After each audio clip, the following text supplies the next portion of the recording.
How many of you want to be happy? Really? Do you want to be happy? Okay. Well, I hope there's nobody who said to themselves, "No, I'd really rather be miserable." I also hope that there are at least a few of you who would ask yourselves questions like, what does she mean by happy? And happy sounds nice, but how do you get there? Now, this morning, we're going to talk about happiness, actually, for this morning and a few Sundays forward here. For the last 3 weeks, we've been reading some readings from Romans 7 and 8, where St. Paul spends a lot of time talking about, in some kind of confusing ways, the battle that we all fight between our worldly selves, what he calls the flesh, and our spiritual selves, by which he means that part of ourselves that knows who we've become by virtue of our baptisms and what we are meant to be.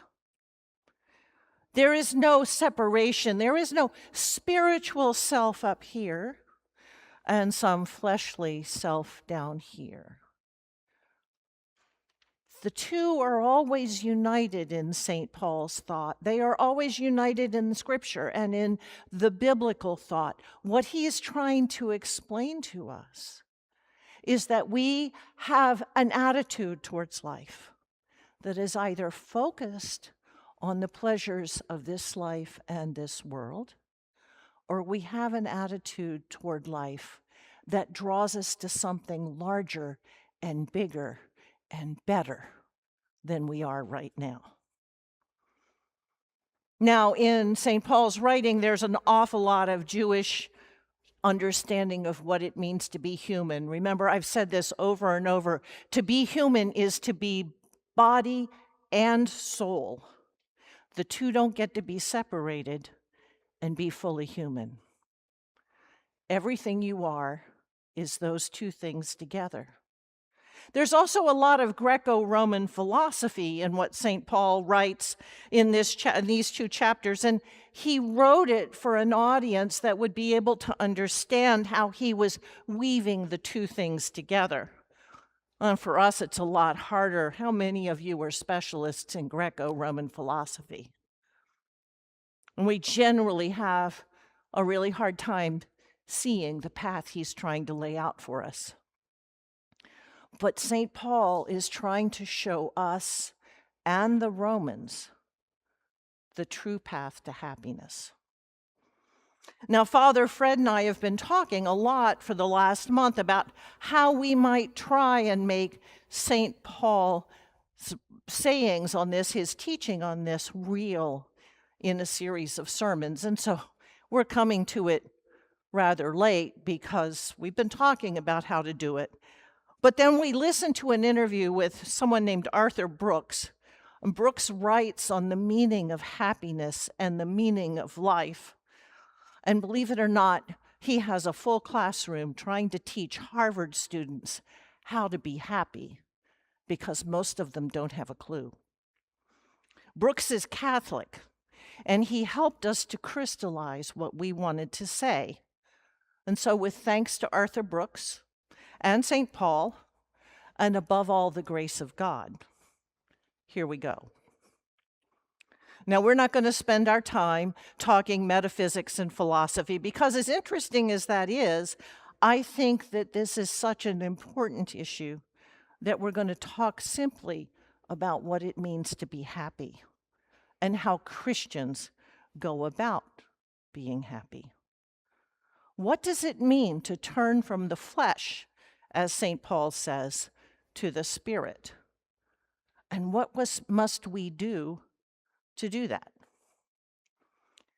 Now, I think the first problem we have is that happy is such a malleable and kind of wimpy term in modern English. You can make happy mean almost anything. But here's what we do not think happy means. Happiness is not pleasure. It is not comfort. It is not freedom from effort or struggle or suffering. It is not everyone knowing your name. It is not having tens of thousands of followers on Instagram. It is not having so much money that you never have to worry about money again. All of those things are about pleasure.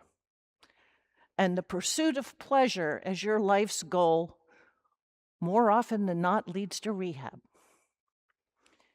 Happiness is not a feeling or an emotion. It has nothing to do with good luck or with ease. It is not a life of endless hot fudge sundaes and kittens and puppies. It is not a state of always looking on the bright side and never acknowledging the struggle or difficulty of real life. Happiness has far deeper roots than any of those things, any of those momentary pleasures. And what is more, it is possible to hold on to it, even in the middle of tragedy. Now, St. Paul actually never uses the word happy. This is part of our problem. Instead, he uses the word joy, chara in Greek, and it's related to the word charis, or gift, or grace. Joy is a gift of the Spirit. It comes from God's grace, from God's overwhelming love for us. And remember, Jesus tells us in St. John's Gospel, he says, he is sending the Spirit to guide and teach us, and the character that will be formed in us by the Spirit will know joy. That's what St. Paul is trying to say to us in Romans. In the way of Christ, in the way of the Spirit, your character will be so formed that you will know true joy, true happiness. And you will know what St. Thomas Aquinas would later call the summum bonum, the very best of all things, the highest that there is. Okay. So let me rephrase my opening question. Do you want a life so shaped by the Spirit that you know the deep joy of true happiness, so that you know the very best of all things, the highest that there is? That's different than simply being happy. Now, happiness, that kind of happiness, grows out of three things. It grows out of enjoyment, satisfaction, and meaning. But part of our problem is knowing what enjoyment, satisfaction, and meaning actually mean. Enjoyment is not the same thing as pleasure. But many people, maybe even most of them in a community like ours, really do not know how to actually enjoy their lives. And so they substitute pleasure. And it's really, really easy for us to be tricked into substituting pleasure for enjoyment. There's a part of our brain that releases dopamine whenever we feel pleasure. And we really, really, really like dopamine. And so there are lots of ways we can get it. We can get dopamine when someone tells us we did a good job. We can get it when someone says they love us. We can get it when we are engaged in something with friends and other people that keeps us motivated and moving and maybe even generates a laugh or two. And we can get it by spending time with loved ones, even when that time is spent in the last days of their lives. The dopamine hits that we get when we are with others, building memories and sharing time and doing things that we are paying attention to doing, can turn into enjoyment when other parts of our brain are activated and we begin to build stories and memories around them. That's why looking at photos of past events can sometimes bring us back to that sense of connectedness and warmth and enjoyment and even a little bit of dopamine. Now, there are multiple ways to be diverted from learning to truly enjoy life. Most of those revolve around secluding ourselves and seeking repeated dopamine hits so that we confuse pleasure with true enjoyment. And most of them involve being alone and not with other people. But just because it feels good does not mean you should do it. That box of vanilla wafers that you sneak away up into your bedroom and eat the whole thing by yourself, that's not really good for you. And if you are doing something that could be addictive and you are doing it alone, gambling, pornography, drinking, drugs, even eating that whole pint of Ben and Jerry's, and you spend a lot of time doing those things, that has become pleasure, not enjoyment. Oh, you may gamble around other people, or drink, or do a little bit of drugs, or, in some really weird and rare cases, you might invite your friends over to watch porn with you, but the pleasure you derive from it is all in your head and in your body. You don't really need anybody else there. And that is always a sign of the false substitution of pleasure for enjoyment. And that's why St. Paul has so much to say about caving into the flesh, to your worldly self, and not living into the life of someone who bears the image of God and belongs to Christ. He said those things not because he thought that would be easy or because he hated seeing people have fun. He said them because he knew that they were being seduced to the lesser gods of pleasure and depriving themselves of the glory that God has for them. Now, happiness requires enjoyment. And enjoyment is this: the ability to live in the present, to share the present with others and its activities with others, and to find delight in it. Now, what about satisfaction? Satisfaction is the joy of an accomplishment with struggle. So far as we know, only human beings out of all the creatures God created will seek out things to do where they have to struggle to achieve their goal. Golfers came almost instantly to mind. Satisfaction comes from doing something hard, from stretching our minds and our bodies to achieve a goal.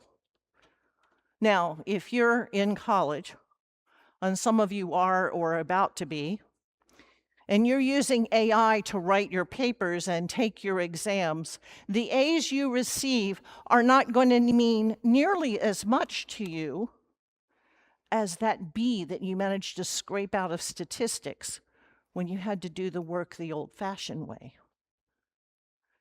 The only one of those, the one where you have to struggle, will bring you satisfaction. Or suppose you're the person who starts with an idea And you work nights and weekends, and you forego your vacations for years, and you build a company that employs people, that gives them meaningful work, and provides a product that other people need and want. At the end of your life, you will know satisfaction, but it won't mean that there wasn't a struggle. To have satisfaction, we have to put something into it. Only then will we feel like we've accomplished something. But sadly, we all know this, satisfaction doesn't last forever. Suppose you have a goal out in front of you. When you have X amount of money in your retirement account, or your house looks like a certain, image you've seen, or you have so many followers, or when you get your degree, we all do it. We have that goal way out there. If only I achieve this goal, then I'll be happy. And we do. We achieve it. There's some satisfaction in it, but the satisfaction doesn't last. We are always then on the hunt for the new thing to look for the new thing to do. In Genesis 4, when Cain is sulking because God likes Abel's offering better, God says to him, beware, sin lies in wait at your door, and its urge is for you, but you can rule over it. We are made to be continually seeking and hunting, because what we want deep down inside, where we may not even quite have words for it, is that summum bonum, that highest of all things, the best of all things. And whatever that is, we're pretty sure it's not something we've made ourselves. And that's part of what St. Paul is trying to tell the Romans. Here is the way that truly satisfies and that never fails. What's more, our ability to achieve enjoyment is connected to our satisfaction. To find lasting enjoyment and satisfaction, we need to learn to be grateful for what we have, to see that we have been blessed, and to not focus so much on what is still out there that we haven't achieved or do not have. Gratitude is way more than an attitude. It is a way of being that helps you live appreciatively with the gifts and the blessings God has already poured into your life. One of the challenges is not always scanning the horizon for what you don't have, but remembering what's already present. So that's two things: enjoyment and satisfaction. The last thing is meaning. And to understand how we find meaning, we need to understand something else about our brains. The right side of our brains is focused on complex problems, on things like mystery and meaning and love, things that don't get solved easily. The left side of our brain is focused on complicated problems, on the problems of technology and information and data and things. And we have developed a culture that pushes us really hard into the left side of our brain. Did you know that we check our phones an average of 205 times a day? I know there's somebody in here who's checked their phone while I've been talking, probably at least twice. That means there is little time or brain energy left for questions about meaning or love or mystery. We've forgotten how to even ask about those things. If you really want to stump a room full of people, ask them what it means and what it takes to live a good life. We live in a world where people don't know how to ask that question, much less answer it. We're not sure that there is any meaning or purpose to our lives. And if we're not sure there is meaning or purpose and we can't identify them, we will be anxious and depressed. And we will suffer. To alleviate our suffering, we will turn to temporary pleasures or anything that looks like it might provide us with meaning, even if it doesn't actually do so, but only so that we can deal with our anxiety and depression. And in the meantime, we will undermine our enjoyment and satisfaction, and the whole cycle will start over again. But you know who the happiest people are? People of faith. Not people who have freed themselves from the shackles of religion, not people who pay lip service to their faith, but people who actually practice their faith. The people who are happiest pray, they attend worship, they celebrate the festivals, they study their faith, and they are people who have a real sense of meaning in their lives. Because people of faith have answers to the most important questions of life, and these are the answers that give meaning and purpose. What are those questions? Why do things happen the way that they do? Why am I doing what I'm doing? And why does my life matter? If you take your faith seriously, your Christian faith, you have answers to all of those questions. You might not understand them all, might need to work on them, but there are answers. Why do things happen the way that they do? Christians have an answer that involves the mind and love of God and the agency and responsibility of human beings. Why am I doing what I'm doing? Because I'm seeking the summum bonum, the very best possible thing, and because sometimes I've turned away from it, and that doesn't turn out well. Why does life matter? Because I bear the image of God, and I am a child of God and a co-heir with Christ in life eternal, and I have a task to do. That's exactly what St. Paul is trying to teach the Romans. Your life is important, it has meaning, and God cares about it. Now, the answers to those questions will shape your life. They can put all your other loves and needs into order, and they can free you for true enjoyment and satisfaction. But there are idols that we let get in the way, that tempt every single one of us. Idols that we think will supply meaning and satisfaction and enjoyment and leave us free from God. And that's where Father Fred's going to start with the next sermon in the series. In the meantime, ponder this. Where in your life do you substitute pleasure for true enjoyment? Where do you try to achieve satisfaction without any effort? And where have you tried to use pleasure to calm your anxiety and depression, to give yourself a false sense of meaning and purpose?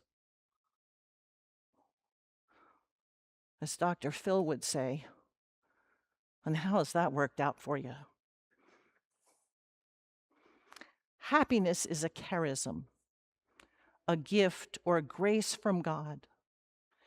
And in our baptisms, we were given the grace to receive that gift and to be transformed and changed so that we may be the most of it. Our task in our lives is to live our lives so that that gift can come to its full flowering and influence not only us, but all of the world around us.